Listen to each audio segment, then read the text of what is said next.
U.S. deficit comes from a recession.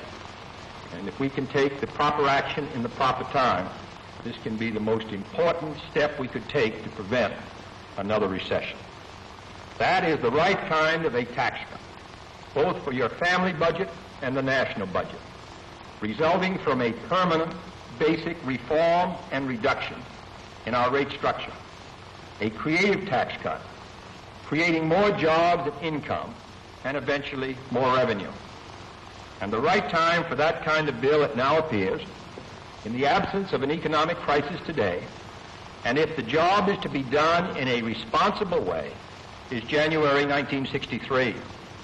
Such a bill will be presented to the Congress for action next year.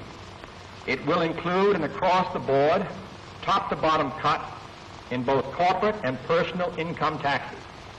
It will include long-needed tax reforms that logic and equity demand.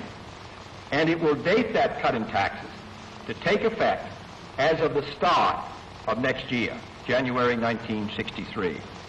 The billions of dollars this bill will place in the hands of the consumer and our businessmen will have both immediate and permanent benefits to our economy. Every dollar released from taxation that is spent or invested will help create a new job and a new salary.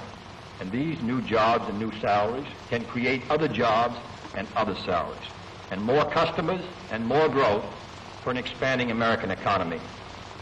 Instead of being permanently saddled with excess planned capacity and the budgetary deficit that is created by this means, our goal must be full capacity and full employment and the budgetary surpluses that that kind of employment and capacity can produce.